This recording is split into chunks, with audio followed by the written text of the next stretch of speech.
What is chemicalization? And what does it have to do with a spiritual awakening? And how do we know if we're in it or not? And what do we do if we are? Hello, everyone, and welcome back to my channel. I'm Davina Katulski, self-help author, psychologist, life coach, and New Thought spiritual practitioner. This channel is dedicated to personal growth, spirituality, health, and well-being. And everything we talk about in this channel is about supporting your mind, body, spirit on your healing journey and your journey to transformation. The channel and its contents are for educational purposes only. Chemicalization is a spiritual term that was introduced by Christian Science founder Mary Baker Eddy between like 1866 and 1879. I'm not a Christian scientist, but I find this concept fascinating and resonated with it on my own spiritual journey. Chemicalization is a time of spiritual upheaval. It's a time where the old ways don't work anymore. Our old beliefs fall away as we're being drawn into deeper spiritual truths. We begin to see the material world and matter differently, and we understand our true spiritual nature. When we do understand our true spiritual nature, we are liberated. According to Mary Baker Eddy, chemicalization is a part of the purification process of spiritual awakening. It's the process of boiling down egoic identification to purify the soul. So we're no longer identifying with the things of the world or the ego that hook us. We start to let those things go and we identify with the things that are that never change within us, the things that were never born and never die. So that soul, that deepest part of us. Eddy defined it as the upheaval produced when immortal truth is destroying erroneous mortal belief. So when we're letting go of our human mortality, like the programming, right? The human programming that we've been taught of what's right and wrong and what we should care about or matter or how things should be. When we let go of that and we allow the soul's deepest wisdom to emerge and guide us. She also referred to it as a process of forcing impurities to pass away, as in the case with fermenting fluid. So again, pretty scientific stuff for a woman in the 1800s to, talk about these spiritual concepts. Again, I'm not a Christian scientist, but I find some of her thinking very interesting and wonder, if she was around when we were discussing quantum physics, what might come forward in her teachings and what we might see connected. So chemicalization brings clarity. It brings clarity of what our true spiritual nature is and our connection to the oneness.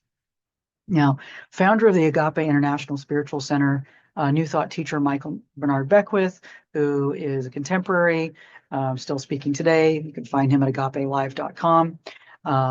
He spoke in the movie The Secret. He talks about this process as a spiritual metamorphosis, often using the example of the caterpillar, chrysalis, and the butterfly.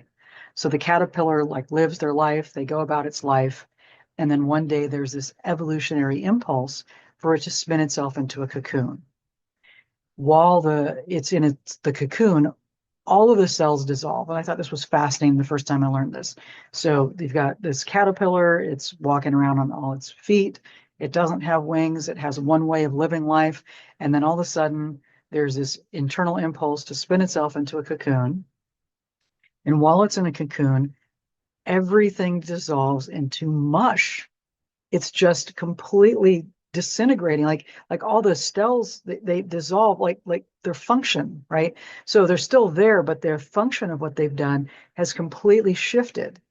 And they go into this complete inaction, surrender, and then gradually the cells realign themselves to create a butterfly, and then a butterfly emerges. It's a completely new being. This is nature. It's profound, right? And it's an evolution that takes place in the lifetime of a caterpillar, right? It's not this long evolution. It's something that happens, boom, in such a short period of time. Like it might seem like a long period of time, but in the relatively speaking, it's a very short period of time. So the butterfly was always in the caterpillar, but the caterpillar could not possibly conceive any other way of being. Well, doesn't that kind of seem like this is us, pre-spiritual awakening, right? We're just human. We're doing our human conditioning, And then we have a spiritual awakening and we realize that we are more than matter, that there's more than the material world. We have this connection to something greater than ourselves. If you've had a spiritual awakening, you know exactly what I'm talking about. It's an expanded awareness, understanding of non-localized consciousness, things that sound super crazy to caterpillar people, right? And that's like some people joke that you can't speak butterfly to caterpillar people. So this is a really important thing to understand, is that you might be in the place of chemicalization in your life where you've been a caterpillar and now you're kind of going into that proverbial chrysalis place where the things that you used to do don't work anymore. The way of living and relating to the world don't work anymore because you're about to become a caterpillar. But you don't know what that means yet because you're not there yet. So what do you do when you're in that kind of place? Well, I just want to quickly mention that Buddhists would talk about the same thing as a time of letting go of attachments, accepting the impermanence of life, seeing the idea of a solid self as an illusion, right? That your egoic self is not your real self. If you ever read The Untethered Soul by Michael Singer, you'll realize, again, that like you're not the one that's talking. Your true self is the one that's listening to the inner voices that are talking. You are the one that's just the watcher. That's your real true self. So to attain enlightenment, one must let go of the attachment of the ego, and the egoic self is the one that's trying to do all these things. So, okay, so what does this mean? Well, again, you may not be in a place of chemicalization. You may just be hearing these concepts for the first time, and they sound super woo-woo to you and very strange. And you're wondering, what is Davina talking about? That's okay. That's okay. This is a roadmap. So when you do have your spiritual awakening, if you keep doing your meditation and your spiritual growth, you will begin to understand this as you will have this experience.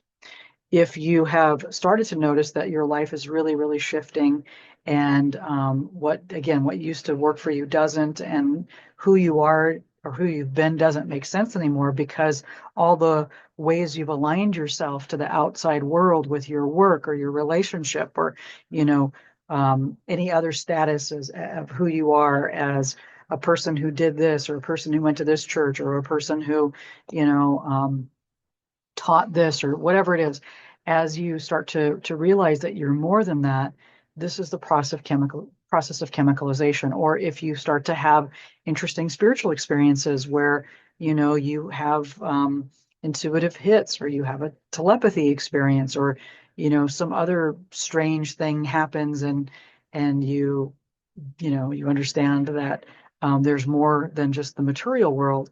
This is that process of beginning to move in and to understand that you're more than just a human being that's here to shop at Costco and have barbecues on the weekends, that you are a spiritual being having a spiritual experience in a human body.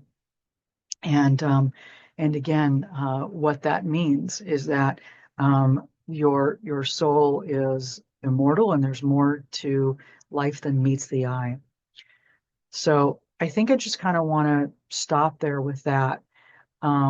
If you are interested in learning more about these concepts, I'm happy to connect with you more. You can find me on my website at davinakatulski.com. I'll put that in the comments section. If you like this video, please like it, please subscribe, please feel free to share this. And I just want to also refer you back to the 30-day mana paradigm shift videos that are also on my YouTube channel, because one of the things that you understand when you start to let go of this notion that you're just like a being that things are happening to, when you start to understand that you have spiritual agency, and that this is a world where your thoughts create things, and that your energy influences your experiences, then you're going to understand the importance of raising your spiritual vibration, meditating, and connecting with your greater consciousness. right? That there's more here than meets the eye. But you have to do the work. You have to meditate. You have to lift your vibration. You have to focus on practices like gratitude, surrender, letting go, non-attachment. And that when you do, you're going to start shifting that human programming that's in there, and you're going to understand and allow you'll feel more liberated. You'll feel more free. You'll connect with greater personal abundance. That doesn't mean that you'll have $1 billion in your bank account, but it does mean you're going to live your life in a qualitatively different way. And there are no shortcuts to this. This is about meditation. This is about, again, gratitude, about seeing the best. It's about not giving your power away to outside sources. It's not about giving your power away to governments and corporations and the dollar sign.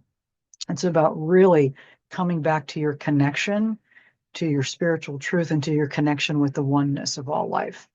And that's not any particular religion. That no particular religion owns that. That oneness, that divine universe is available to all of us.